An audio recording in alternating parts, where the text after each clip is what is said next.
Students,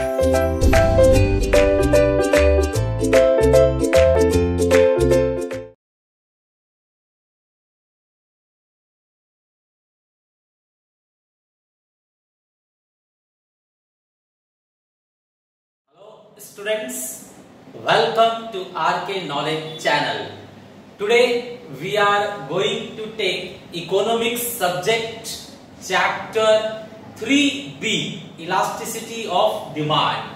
Under elasticity of demand chapter, topic we are taking factors influencing the elasticity of demand. So students, आपको मैंने बार बार बताया है, चीजों को हम याद करते हैं लेकिन एग्जाम तक उसे याद नहीं रख पाते। सो पॉइंट्स को इजीली याद रख पाने के लिए हम हिंट याद रखेंगे। फैक्टर्स इन्फ्लुएंसिंग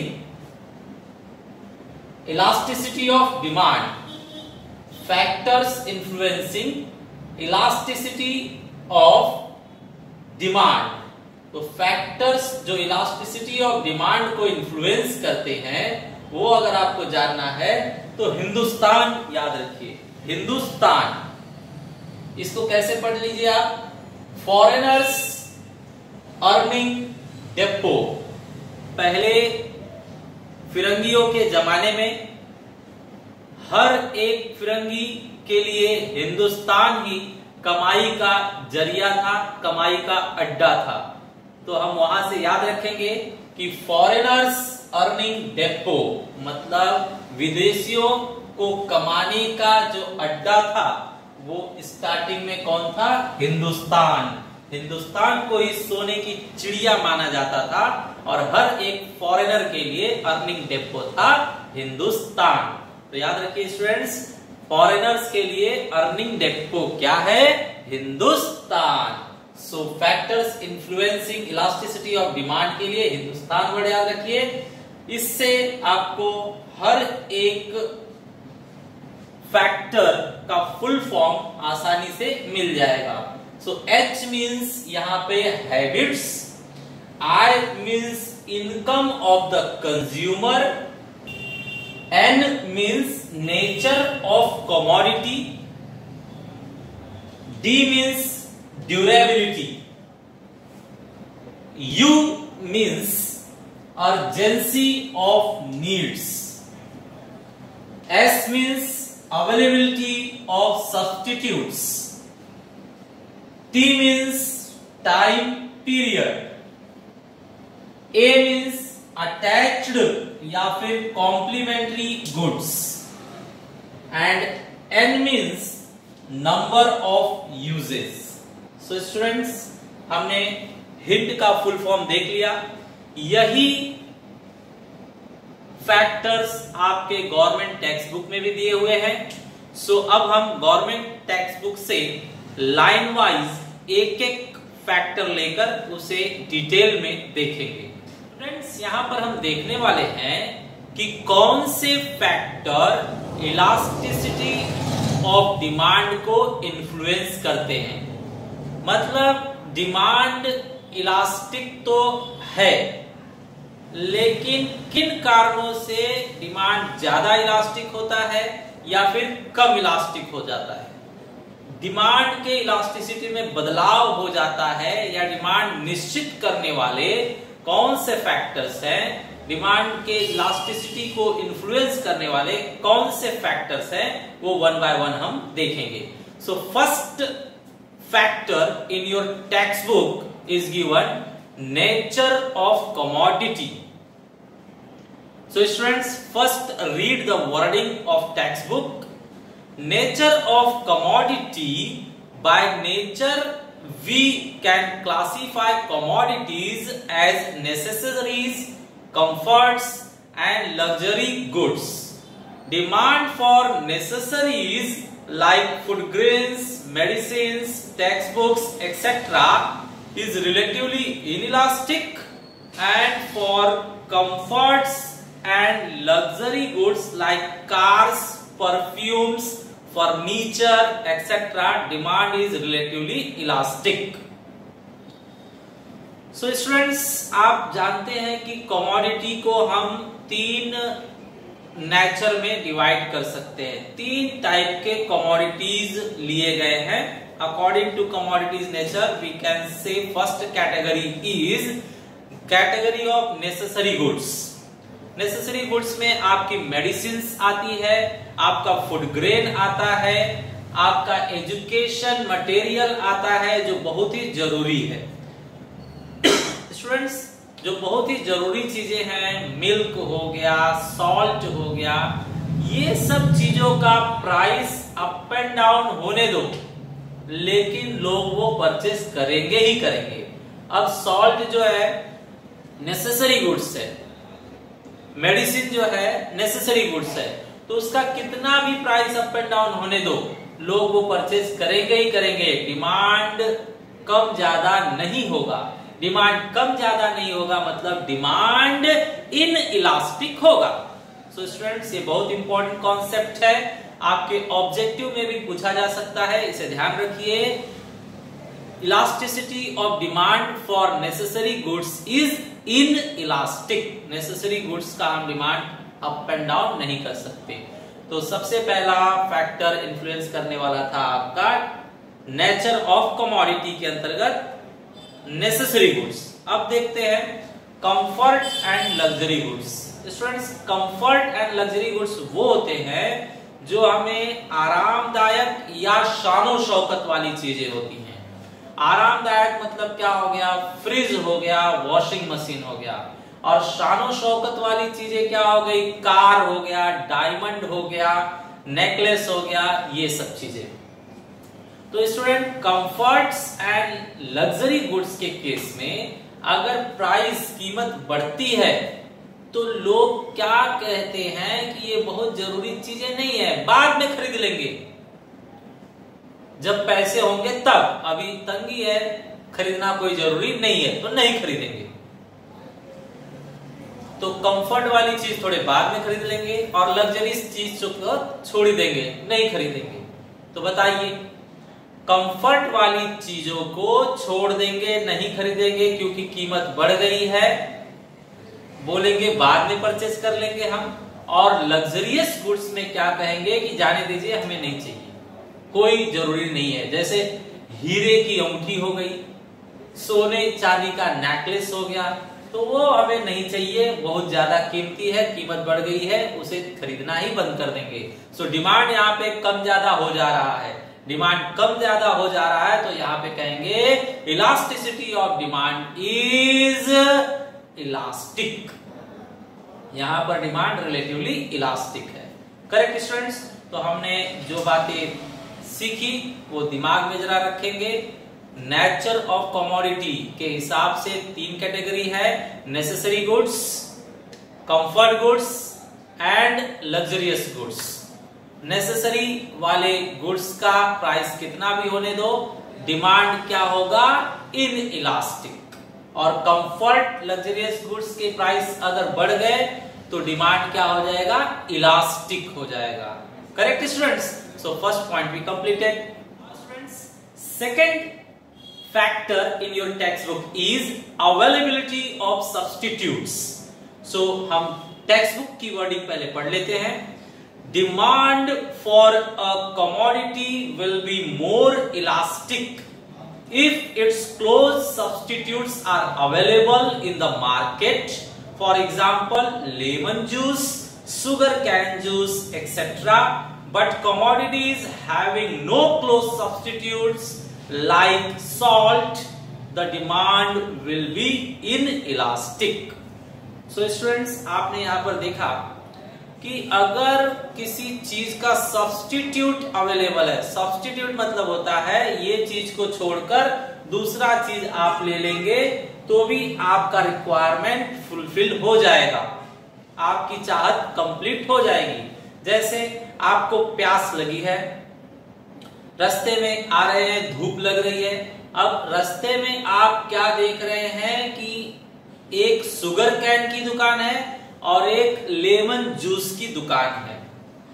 अब बताइए, अगर आप पहली दुकान पर शुगर कैन की दुकान पर कीमत पूछ रहे हैं, अगर वो कह रहा है कि 10 रुपए ग्लास है, तो आप पी लेते हैं। लेकिन अगर उसने कहा 15 रुपए ग्लास है, तो आप देखेंगे कि बगल में लेमन जूस की दुकान है, इसकी कीमत बहुत ज्यादा है शुगर कैन की, इसे छोड़ो और लेमन जूस पीकर अपना काम बना लो।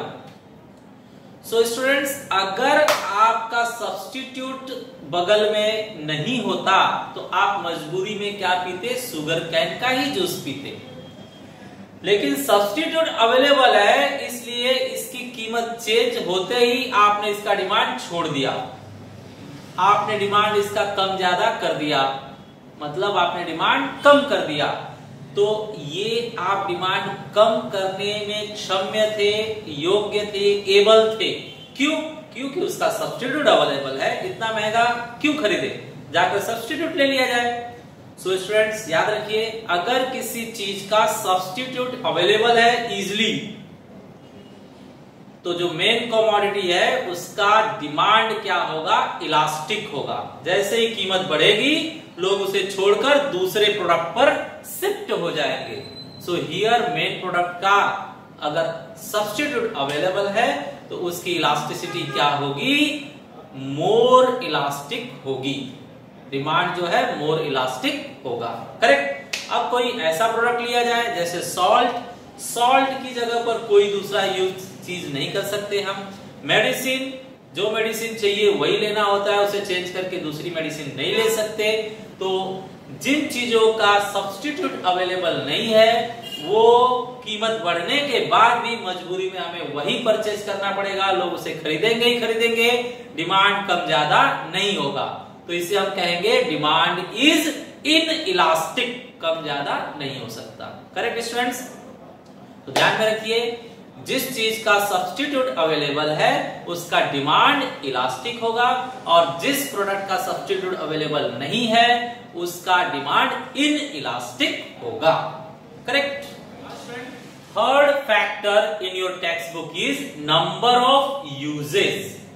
टेक्स्ट बुक की वर्डिंग पढ़ी जाए, single use goods have a less elastic demand, multi-use goods have more elastic demand. For example, coal and electricity, etc. तो स्टूडेंट्स, आपको यहाँ टेक्स्ट बुक में बताया गया है कि कुछ चीजों का सिंगल यूज होता है, जैसे पेन से हम सिर्फ लिख सकते हैं और कोई काम नहीं कर सकते। लेकिन कुछ चीजें हैं जिनका मल्टी यूज होता है, मल्टीपर्पज प्रोडक्ट्स होते हैं, जैसे वाटर, पानी का कई यूज है, आप उससे खाना बना लीजिए, कपड़े धो लीजिए, नहा लीजिए, तो इसके कई यूज है। इसी तरह से इलेक्ट्रिसिटी के भी कई यूज है, मल्टीपल यूज है, एसी चला लीजिए, लाइट्स जला लीजिए, उससे ओवन चला लीजिए, फ्रिज चला लीजिए, वॉशिंग मशीन चला लीजिए। तो इलेक्ट्रिसिटी के कई यूजेस है, वो मल्टीपर्पज प्रोडक्ट है। नाउ स्टूडेंट्स, आप देखिए कि मुझे पेन, मार्केट में जो पेन है, मैं कॉलेज जाता हूं, एक पेन लेकर जाता हूं। अब पहले ये पेन मिलती थी मान लीजिए 10 रुपए की, अब 12 रुपए हो गई। फिर भी मैं वो पेन खरीद कर लूंगा ही, क्योंकि मेरा पेन का इंक खत्म हो चुका है, मुझे कॉलेज जाना है, मुझे चाहिए ही चाहिए। तो जब जब पेन खत्म होगी, उसका इंक खत्म होगा, मैं नेक्स्ट पेन जरूर खरीदूंगा, उसका कोई दूसरा ऑप्शन नहीं है। तो स्टूडेंट्स, यहाँ पेन का सिर्फ एक ही यूज था, तो इस सिंगल यूज वाले प्रोडक्ट का बताया गया है कि डिमांड क्या होता है, इनइलास्टिक।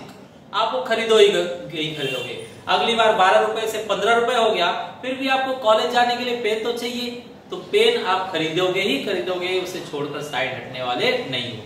अब देखते हैं स्टूडेंट्स, अगर कोई प्रोडक्ट ऐसा है जिसका मल्टी यूज है, मींस मल्टी पर्पज प्रोडक्ट है, तो मान लीजिए इलेक्ट्रिसिटी आप ट्यूबलाइट में भी यूज कर रहे हैं, एसी में भी यूज कर रहे हैं, वॉशिंग मशीन में भी यूज कर रहे हैं, फ्रिज में भी यूज कर रहे हैं, ओवन में भी यूज कर रहे हैं, तमाम उसका यूज है। मान लीजिए इलेक्ट्रिसिटी का पर यूनिट चार्ज बढ़ा दिया, रिलायंस वालों ने या टाटा वालों ने पर यूनिट इलेक्ट्रिसिटी का जो चार्ज है वो बढ़ा दिया, और घर में अफोर्डेबल नहीं है, तो आप क्या करोगे? पेरेंट्स क्या डिसीजन लेंगे? फैमिली में क्या प्लानिंग होगी कि जिन चीजों पर इलेक्ट्रिसिटी जरूरी है उन चीजों पर यूज किया जाए, जिस पर जरूरी नहीं है उसे कम कर दिया जाए। तो अगले दिन से क्या हो जाएगा? टीवी कम चालू की जाएगी, ट्यूबलाइट अगर घर में 4 है तो 3 ही जलाया जाएगा, वॉशिंग मशीन में इलेक्ट्रिसिटी यूज नहीं की जाएगी, हाथ से ही कपड़े धो लिए जाएंगे, ओवन जो है बहुत जरूरी है तो ही खाना गर्म करेंगे, नहीं तो बिना गर्म किए ही खा लेंगे। तो इसमें थोड़ा थोड़ा करके आप कई जगह से बचा ले रहे हैं, कई जगह से बचा ले रहे हैं। क्यों? क्योंकि कई यूज था उसका, तो थोड़ा सा उसमें से, थोड़ा सा उसमें से, थोड़ा सा उसमें से बचाकर आपने काफी इलेक्ट्रिसिटी का यूज कम कर दिया। यूज कम कर दिया मतलब डिमांड कम किया। तो मल्टीपर्पज प्रोडक्ट वालों का अगर कीमत बढ़ता है तो हम उसका डिमांड कम कर सकते हैं। मतलब मल्टीपर्पज प्रोडक्ट्स का डिमांड इलास्टिक होता है। करेक्ट है? ओके। पानी भी इसी तरह से, जब गवर्नमेंट भरपूर पानी दे रही है तो हम हर चीजों में भरपूर, नहाने के लिए 5 बाल्टी चाहिए तो 5 बाल्टी ले लीजिए, बाहर ओटले पर फेंकने के लिए पानी, बाहर रोड पर फेंकने के लिए पानी आपको 10 बाल्टी मिल जा रही है। लेकिन अगर गवर्नमेंट वही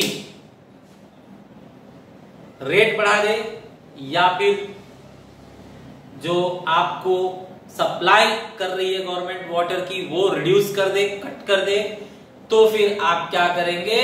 सोचकर समझकर हर एक चीज में पानी यूज करेंगे। हर जगह से थोड़ा थोड़ा पानी बचाकर ज्यादा पानी बचा लेंगे, बोलेंगे चलो ठीक है इतने पानी की हमें जरूरत नहीं है। जरूरत नहीं है मतलब डिमांड आपने कम कर दिया। डिमांड कम क्यों कर पाए? क्योंकि पानी का मल्टीपल यूज था। तो मल्टीपर्पज गुड्स का डिमांड क्या होता है? इलास्टिक होता है, उसे हम कम कर सकते हैं।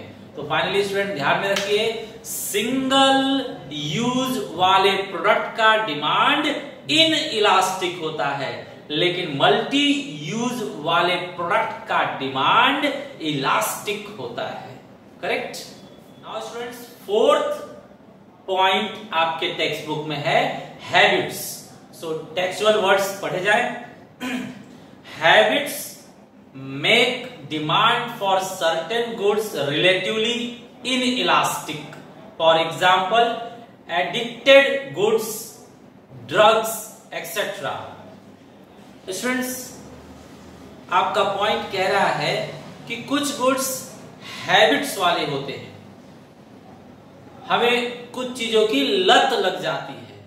तो जो लत वाली चीजें हैं उनका डिमांड इनइलास्टिक होगा। जैसे आप दारू देख लीजिए, सिगरेट देख लीजिए, गुटखा देख लीजिए, तंबाकू देख लीजिए, ये सब चीजों की लोगों को हैबिट होती है। तो अभी लॉकडाउन है, लॉकडाउन में ये सारी चीजें महंगी हो गई है, फिर भी लोग डबल ट्रिपल प्राइस देकर दारू परचेस कर रहे हैं, सिगरेट परचेस कर रहे हैं, गुटखा परचेस कर रहे हैं, तंबाकू परचेस कर रहे हैं। तो जो हैबिट वाली चीजें होती हैं, कीमत बढ़ने के बाद भी वो चीजें लोग परचेस करते ही करते हैं, डिमांड करते ही करते हैं, उनको चाहिए ही चाहिए।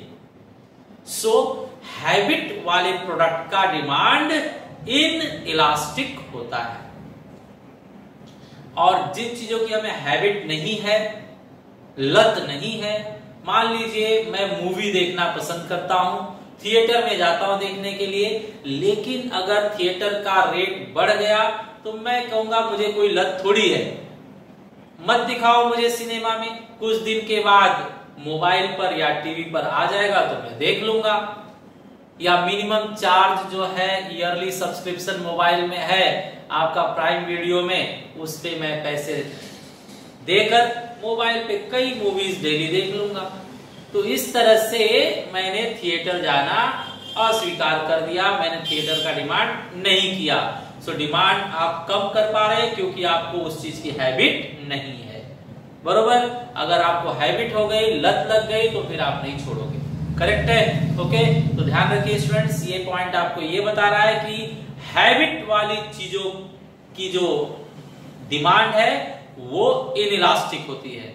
और जिन चीजों का हमें हैबिट नहीं है, लत नहीं है, उन चीजों का डिमांड क्या होता है, इलास्टिक होता है। स्टूडेंट्स, आपके टेक्स्ट बुक में 5वां point durability. So text book के वर्डिंग्स देखे जाए। The demand for durable goods is relatively elastic. For example, furniture, washing machine etcetera. Demand for perishable goods is inelastic. For example, milk, vegetable, etc. So students, आपके text book के हिसाब से elasticity of demand durable goods का, देखिए durability के हिसाब से कुछ प्रोडक्ट्स क्या होते हैं, बहुत लंबे समय तक चलते हैं, और कुछ प्रोडक्ट क्या होते हैं, पेरिशेबल होते हैं। ड्यूरेबिलिटी के, ड्यूरेबल के अपोजिट में वर्ड होता है पेरिशेबल। ड्यूरेबल गुड्स वो जो काफी लंबे समय तक चलते हैं, खत्म नहीं होते, और पेरिशेबल मतलब जो एक दिन में ही या बहुत ही शॉर्ट पीरियड में ही खत्म हो जाते हैं, उन्हें हम कहते हैं पेरिशेबल गुड्स। तो स्टूडेंट्स, ये फ्रीज, फर्नीचर, फैन, ये सब ड्यूरेबल है, ये लोग काफी लंबे समय तक चलते हैं, 1 साल से ज्यादा चल जाते हैं। तो ऐसे प्रोडक्ट का डिमांड जो होता है वो इलास्टिक होता है। कैसे? फैन की कीमत बढ़ गई है तो हम कहेंगे कि थोड़े समय के बाद ले लेते हैं, जब सस्ता हो जाएगा या जब इनकम आ जाएगी या बोनस मिल जाएगा तब ले लेंगे, अभी हाथ तंग है, अभी डिमांड नहीं करेंगे। तो ड्यूरेबल प्रोडक्ट है तो आपने उसका डिमांड क्या कर दिया, कम कर दिया। मतलब ड्यूरेबल गुड्स का डिमांड क्या होता है, इलास्टिक होता है। अब अपोजिट में देखिए पेरिशेबल गुड्स। पेरिशेबल गुड्स हुआ मिल्क, वेजिटेबल। मिल्क और वेजिटेबल एक दिन से ज्यादा नहीं रहते, सड़ने लगते हैं, खराब होने लगते हैं। तो ऐसी चीजों का डिमांड जो है फिक्स होता है। हमारे घर में 2 लीटर दूध लगेगा ही लगेगा, हमारे घर में डेली सब्जी चाहिए ही चाहिए। तो इनका डिमांड कीमत बढ़ने के बाद भी हम कम नहीं कर सकते, जितना खरीदते थे उतना ही खरीदेंगे कीमत बढ़ने के बाद भी। इसलिए पेरिशेबल गुड्स को कहा गया है कि इनका डिमांड क्या होगा, इन इलास्टिक, कीमत बढ़ने के बाद भी खरीदना पड़ेगा, means in elastic. So students, इस पॉइंट ने आपको बताया कि प्रोडक्ट के स्ट्रेंथ के हिसाब से, ड्यूरेबिलिटी के हिसाब से 2 प्रकार के प्रोडक्ट होते हैं, एक ड्यूरेबल और एक पेरिशेबल।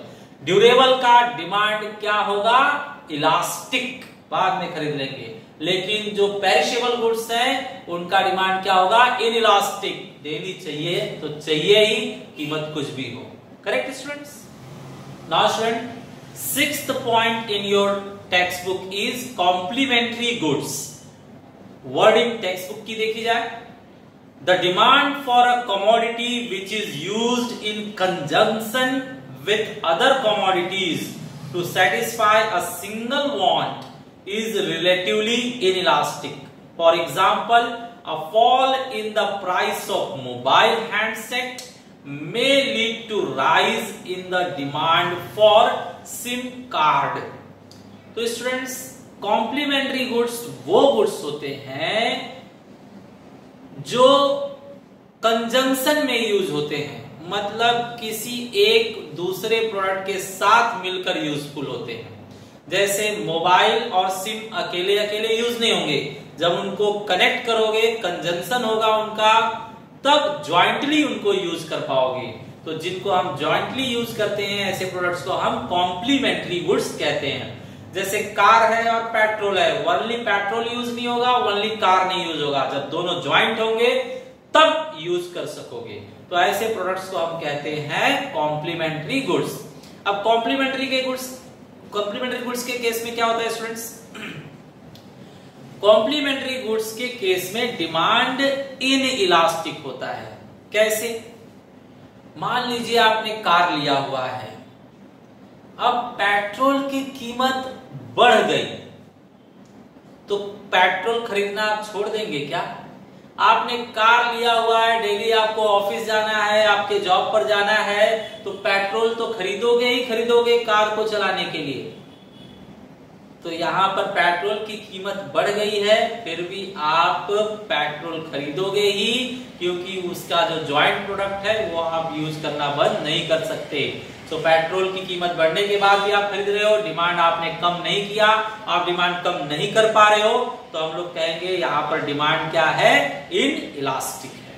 करेक्ट। अगर मान लीजिए कि आपने मोबाइल परचेज किया हुआ है, आप डेटा यूज करते हो, सिम कार्ड रिफिल कराते हो, रिचार्ज कराते हो, उसमें डेटा भराते हो। अब मोबाइल आपने परचेज कर लिया है, तो आप हमेशा जैसे ही डेटा खत्म होगा, दुकान में परचेज करने जाओगे, रिचार्ज करने जाओगे, तो कीमत बढ़ गई रहती है, फिर भी हम रिचार्ज कराते हैं। दो शब्द बड़बड़ करेंगे कि कीमत बढ़ गई, हमेशा बढ़ जाती है, ये वो, लेकिन हम परचेज करेंगे क्योंकि मोबाइल आपके पास है। मोबाइल तो आप पक्का यूज करोगे ही करोगे, उसके अंदर डेटा आपको चाहिए ही। विदाउट डेटा आप ना तो ऑफिशियल काम कर पाओगे, ना तो एंटरटेनमेंट वाला काम कर पाओगे, तो आप डेटा भराओगे ही भराओगे, चाहे उसकी कीमत कम हो या ज्यादा हो। तो यहाँ पर वापस से जो सिम है, जो डेटा है, वो मोबाइल से कनेक्टेड है। ये कॉम्प्लीमेंट्री गुड्स हैं। कॉम्प्लीमेंट्री गुड्स के केस में कीमत बढ़ने के बाद भी हम परचेज करते ही करते हैं, डिमांड को कम ज्यादा नहीं कर पाते, इसलिए यहाँ कहा जाएगा डिमांड इन इलास्टिक है। डिमांड को कम ज्यादा नहीं कर सकते, मतलब इन इलास्टिक डिमांड है। स्टूडेंट, 7th पॉइंट आपके टेक्स्ट बुक में है income of the consumer. Text book की वर्डिंग पढ़ी जाए, demand for goods is usually in elastic if the consumer has high income. The demand pattern of a very rich and an extremely poor person is rarely affected by significant change in price। तो देखिए students, ये बहुत ही important point लिखा है इन लोगों ने, income of consumer. Consumer आप जानते हैं कि मार्केट में 3 लेवल के होते हैं। पहला पुअर, दूसरा मिडिल क्लास और तीसरा high society, high income consumer. Correct है। तो ये तीनों टाइप के जो कंज्यूमर हैं, उनके लिए डिमांड अलग अलग तरह से इलास्टिक होता है। देखिए, पुअर जो होते हैं वो सिर्फ नेसेसरी गुड्स ही परचेज करते हैं, उन्हें कंफर्ट और लग्जरी गुड्स छूने को मिलता ही नहीं है, उनका नसीब ही नहीं होता है। तो ये नेसेसरी गुड्स सिर्फ परचेज करते हैं, आरामदायक और शानो शौकत वाली चीज परचेज ही नहीं करते। तो अगर कीमतें बढ़ती हैं तो इन्हें कोई फर्क नहीं पड़ता, क्योंकि जो जरूरी चीज ये खरीदते थे वो तो खरीदेंगे ही, उसकी कीमत बढ़ गई है फिर भी। और जो महंगी चीजें हैं उनकी वो पहले भी नहीं खरीदते थे, अभी भी नहीं खरीदेंगे। दैट मीन्स पुअर जो है, जो पहले जरूरी चीज नेसेसरी गुड्स खरीदते थे, वो अभी भी खरीदेंगे भाव बढ़ने के बाद भी, और जो महंगी चीजें हैं पहले भी नहीं खरीदते थे, अब भाव बढ़ने के बाद भी नहीं खरीदेंगे। तो इनको तो फर्क ही नहीं पड़ रहा है, तो इनका डिमांड कुछ भी अप एंड डाउन नहीं हो रहा है। इसलिए पुअर का जो डिमांड होता है वो इन इलास्टिक होता है। पुअर डिमांड अपना कम ज्यादा नहीं करता। सिमिलरली जो हाई सोसाइटी के हैं, बहुत ही रिच कंज्यूमर जो हैं, उनको नेसेसरी गुड्स होने दो, कंफर्ट गुड्स होने दो, लग्जरियस गुड होने दो, 1000 रुपए, लाख रुपए कीमत बढ़ जाने के बाद भी उनको कोई फर्क नहीं पड़ता है। अब चावल की कितनी भी कीमत बढ़े, रिच तो खरीदेगा ही खरीदेगा। कार की कितनी भी कीमत बढ़े, डबल हो जाए, फिर भी वो परचेज करेगा, उसे कोई परवाह नहीं होती है, उसे कोई फर्क नहीं पड़ता है। वो बहुत ही स्ट्रॉन्ग इनकम उसके पास है। अब बचते हैं मिडिल क्लास। तो याद रखिए स्टूडेंट, पुअर एंड रिच को कोई फर्क नहीं पड़ता। तो पुअर और रिच का जो इलास्टिसिटी है डिमांड का, वो क्या है, इन इलास्टिक। वो जो खरीदते थे वो खरीदेंगे ही खरीदेंगे, बरोबर। अब मिडिल क्लास देखते हैं। मिडिल क्लास के जो रहते हैं उनका डिमांड इलास्टिक होता है। क्यों? क्योंकि ये कीमतों को देखकर ही परचेज करते हैं। अगर शर्ट की कीमत कम हो गई है तो परचेज करेंगे, शर्ट महंगा है तो नहीं परचेज करेंगे। मूवी कोई सस्ती है तो देखने जाएंगे सस्ता थिएटर में, महंगे थिएटर में नहीं जाएंगे, कीमत देखकर ही काम करेंगे। सो अगर किसी भी चीज की प्राइस अगर बढ़ गई है तो मिडिल क्लास वाले वो चीज परचेज करना बंद कर देते हैं या पोस्टपोन कर देते हैं, और जो चीज सस्ती हो गई है उसे परचेज करने लगते हैं कि ये चीज सस्ती हो गई है, बाद में महंगी हो जाएगी, अभी परचेज करके रख लिया जाए, तो वो उसका डिमांड बढ़ा देते हैं। तो हर चीज की कीमत को देखकर ये अपना डिमांड अप एंड डाउन करते हैं, रिएक्ट करते हैं। इसलिए मिडिल क्लास कंज्यूमर का जो डिमांड होता है उसे इलास्टिक कहा गया है। Correct students? तो ध्यान में रखिए, बहुत ही इंपॉर्टेंट पॉइंट है। इनकम ऑफ कंज्यूमर के हिसाब से कंज्यूमर 3 टाइप के हैं, poor, middle class and rich.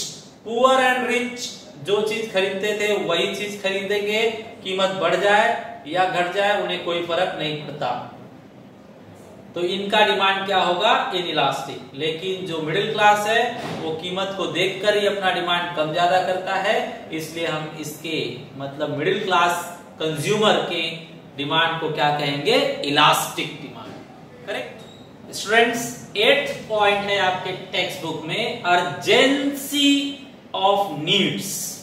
Text book से वर्डिंग पढ़ी जाए, goods which are urgently needed will have relatively inelastic demand.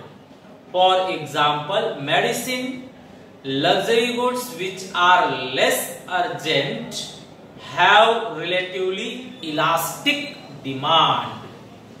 तो स्टूडेंट्स, अर्जेंसी तो आप जानते ही हैं, अर्जेंट अगर चीजें हैं तो उसकी कीमत कितनी भी होने दीजिए वो परचेज की जाती है।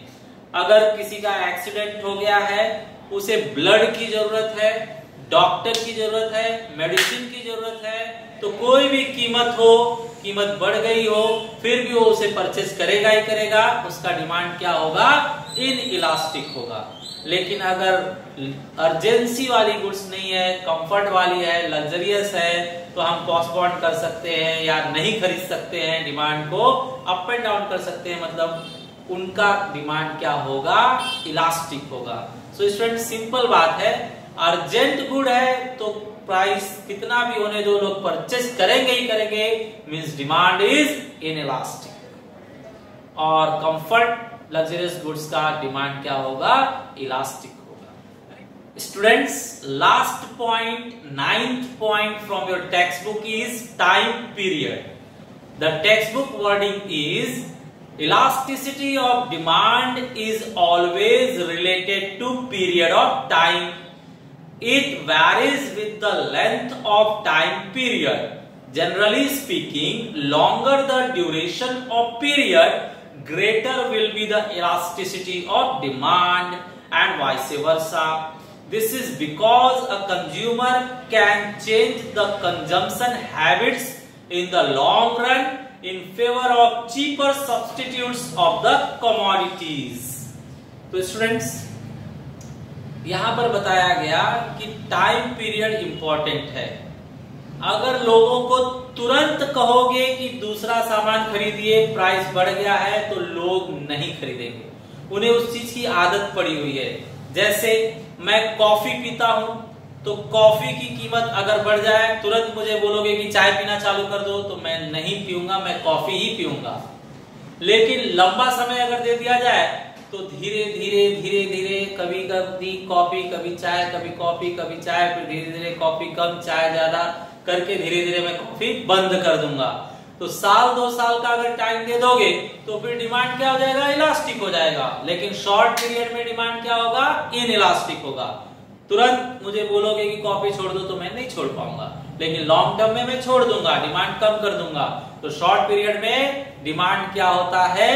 इनइलास्टिक, और लॉन्ग पीरियड में डिमांड क्या हो जाता है? इलास्टिक। सिमिलरली मान लीजिए आपको आदत है, आप रिक्शे से आते जाते हैं, टैक्सी से आते जाते हैं, ओला कार से आते जाते हैं, लेकिन अचानक इन वाहनों का, व्हीकल्स का कीमत बढ़ गया, फेयर चार्ज काफी हाई हो गया, तो आप बस से जाना पसंद नहीं करेंगे, लेकिन पहले शर्माएंगे, समाज क्या कहेगा, आपको हैबिट भी नहीं है, तो पहले आप तुरंत डिमांड को चेंज करके बस से आना जाना नहीं शुरू कर पाएंगे। तो शॉर्ट रन में डिमांड क्या होगा, इनइलास्टिक, लेकिन धीरे धीरे धीरे धीरे आपको आदत लगते जाएगी और आप बस से ही आना जाना चालू कर देंगे। सो लॉन्ग पीरियड में डिमांड क्या हो जाएगा, इलास्टिक हो जाएगा। Correct students? तो इस तरह से हमने देखा कि जिन चीजों का सब्स्टिट्यूट बदली करना है हमें, तो अगर लॉन्ग पीरियड मिल गया तो सब्स्टिट्यूट के मदद से हम डिमांड मेन प्रोडक्ट का क्या कर देंगे, कम कर देंगे, मतलब इलास्टिक हो जाएगा। और शॉर्ट पीरियड में हम डिमांड क्या रखते हैं, इनइलास्टिक, वो डिमांड हम कम नहीं कर पाते क्योंकि हमें आदत पड़ी है। Correct? So lastly in short period में आपका डिमांड प्रोडक्ट का क्या होगा, इनइलास्टिक, और लॉन्ग पीरियड में, लॉन्ग रन में उस प्रोडक्ट का डिमांड क्या होगा, इलास्टिक होगा। So students, this way today we completed factors affecting या इन्फ्लुएंसिंग इलास्टिसिटी ऑफ डिमांड। ये बहुत ही इंपॉर्टेंट टॉपिक था, अच्छी तरह से हमने खत्म किया। Hope you understood. Share, like this video, subscribe to the channel. Thanks for watching.